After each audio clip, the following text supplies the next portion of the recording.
गर्भवती असताना केलेली ती चूक विना डोक्याच बाळ आलं जन्माला डॉक्टरही हा धरले नेमकं गर्भात असताना काय घडलं होतं एका छोट्याशा काळात राहणार एक साधं कुटुंब घरात आनंदाच वातावरण लग्नाला काही काळ झाला होता आणि अखेर घरात नव्या पाहुण्याच्या आगमनाची साहल लागली होती। कुटुंबातील प्रत्येक जण आनंदात होता, बाळासाठी स्वप्न रंगवली जात होती। कोणाला वाटलं नव्हतं की पुढे अशी वेळ येईल आणि हेच घर दुःखाने भरून जाईल। सुरुवातीचे काही दिवस सर्व काही अगदी सामान्य वाटत होतं। गर्भधारणा झाल्याचं समजल्यानंतर महिलेलाही कोणताही मोठा त्रास नव्हता। दिवस पुढे सरकत होते, पण या काळात एक गोष्ट मात्र वारंवार घडत होती, डॉक्टरांकडे जाणं पुढे ढकललं जात होतं। कधी वेळ नाही, कधी गरज नाही, तर घरच्यांनी सगळं ठीक आहे असं सांगितलं जात। गावातल्या काही लोकांच्या सल्ल्यावर अधिक विश्वास ठेवला गेला। नियमित तपासण्या करण्याऐवजी पूर्वीही असंच व्हायचं अशा बोलण्याकडे लक्ष दिलं गेलं। या निर्णयाच पुढे किती मोठं रूप धारण होणार आहे याची कल्पना कुणालाही नव्हती। महिलेच्या शरीरात काही बदल जाणवत होते, कधी थकवा, कधी अशक्तपणा, तर कधी इतर सामान्य वाटणाऱ्या तक्रारी, पण त्या गर्भावस्थेतील नेहमीच्या गोष्टी असतील असं समजून दुर्लक्ष करण्यात आलं। कोणतीही मोठी अडचण नाही असं सगळ्यांना वाटत राहिलं। दिवस आठवड्यात बदलले आणि आठवडे महिन्यात, पण अजूनही आवश्यक त्या वैद्यकीय तपासण्या झाल्या नव्हत्या। घरात मात्र बाळाच्या स्वागताची तयारी सुरू होती। छोट्या छोट्या वस्तू आणल्या जात होते, भविष्याचे स्वप्न रंगवली जात होती। प्रत्येकाला वाटत होतं की काही महिन्यांनी घरात छोटस बाळ खेळताना दिसेल, पण नियती काही वेगळंच लिहून ठेवत होती। कारण आईच्या पोटी वाढत असलेल्या त्या जीवामध्ये गंभीर समस्या शांतपणे वाढत होती आणि कोणाच्याही ते लक्षात येत नव्हतं। 6 महिन्यांचा काळ जवळ आला, अखेर तपासणी करण्याचा निर्णय आला। महिला डॉक्टरांकडे पोहोचली। नियमित सोनोग्राफीसाठी तिला आत पाठवण्यात आलं। सुरुवातीला सर्व काही नेहमीसारखं सुरू होतं, पण काही क्षणांनी डॉक्टरांच्या चेहऱ्यावरचे भाव बदलू लागले। स्क्रीनकडे वारंवार पाहिलं जात होतं। खोलीत अचानक गंभीर शांतता पसरली। महिलेच्या कुटुंबियांना बाहेर थांबायला सांगितलं। डॉक्टर पुन्हा तपासणी करू लागले। एकदा नाही, दोनदा नाही, तर अनेक वेळा चित्र तपासलं गेलं। काहीतरी अत्यंत गंभीर असल्याचं स्पष्ट होत होतं, पण नेमकं काय हे अजूनही कोणालाही सांगितलं जात नव्हतं। बाहेर उभे असलेल्या नातेवाईकांची धडधड वाढत होती। या वेळानंतर डॉक्टरांनी कुटुंबियांना आत बोलावलं। वातावरणात प्रचंड तणाव होता। डॉक्टरांनी अत्यंत शांतपणे परिस्थिती समजावून सांगायला सुरुवात केली। सुरुवातीला कुणालाच त्या शब्दांचा अर्थ समजत नव्हता, पण पुढच्याच क्षणी जे ऐकायला मिळालं त्याने सर्वांच्या पायाखालची जमीन सरकली। डॉक्टरांनी सांगितलं की गर्भातील बाळाच्या डोक्याचा महत्त्वाचा भाग आणि मेंदूचा योग्य विकास झालेला दिसत नाही। हे अत्यंत गंभीर जन्मजात विकृती असल्याचं त्यांनी स्पष्ट केलं। एकताच आईला धक्का बसला। कुटुंबातील सदस्यही शून्य झाले। काही क्षणांसाठी कोणाच्याही तोंडातून शब्द फुटत नव्हते की आईच्या डोळ्यासमोर फक्त एकच प्रश्न होता, हे असं का झालं? माझ्याकडून काय चूक झाली? घरच्यांनी ही स्वतःची चूक जाणवू लागली। वेळेवर तपासण्या झाल्या असत्या तर डॉक्टरांकडे आधी गेलो असतो, तर हे प्रश्न प्रत्येकाच्या मनात घुंगावत होते। डॉक्टरांनी पुढे या स्थितीबद्दल अधिक माहिती दिली। त्यांनी सांगितलं की या गंभीर जन्मजात विकाराला वैद्यकीय भाषेत अनएन्सेफली असं म्हणतात। या अवस्थेतील गर्भातील बाळाचा मेंदू आणि कवटीचा वरचा भाग पूर्णपणे विकसित होत नाही। दुर्दैवाने अशा स्थितीत बहुतांश बाळांचं जगणं शक्य होत नाही किंवा जन्मानंतर फार कमी वेळ ते जिवंत राहू शकतात। यावेळी डॉक्टरांनी एक महत्त्वाची बाब अधोरेखित केली। त्यांनी स्पष्ट केलं की प्रत्येक अनसेफलीचे कारण एकच नसते, अनेक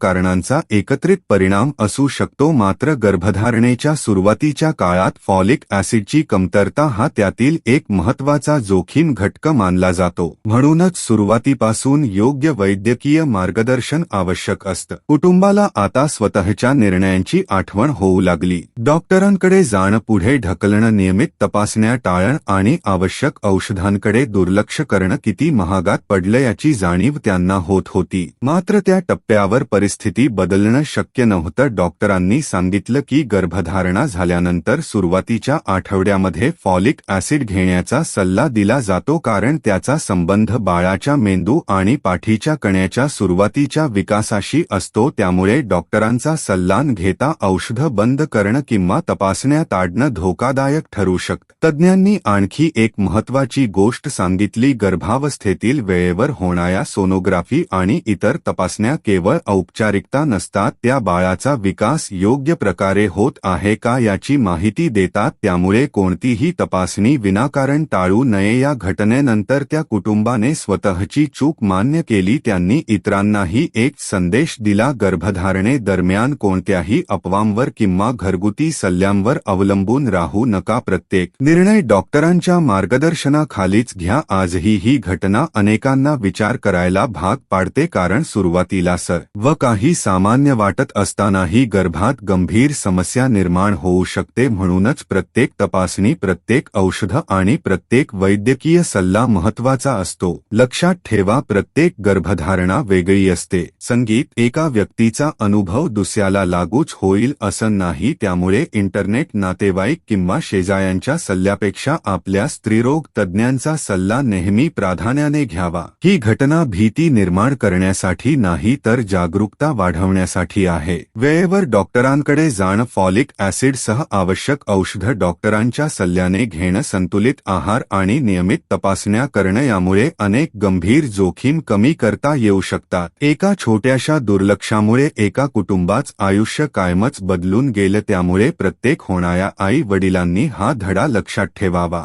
गर्भावस्थेत कोणताही निर्णय स्वतःहून घेऊ नका. डॉक्टरांच्या सल्ल्याचं पालन करा, कारण योग्य वेळी घेतलेली काळजी अनेकदा एका नव्या जीवाचं भविष्य सुरक्षित करू शकते.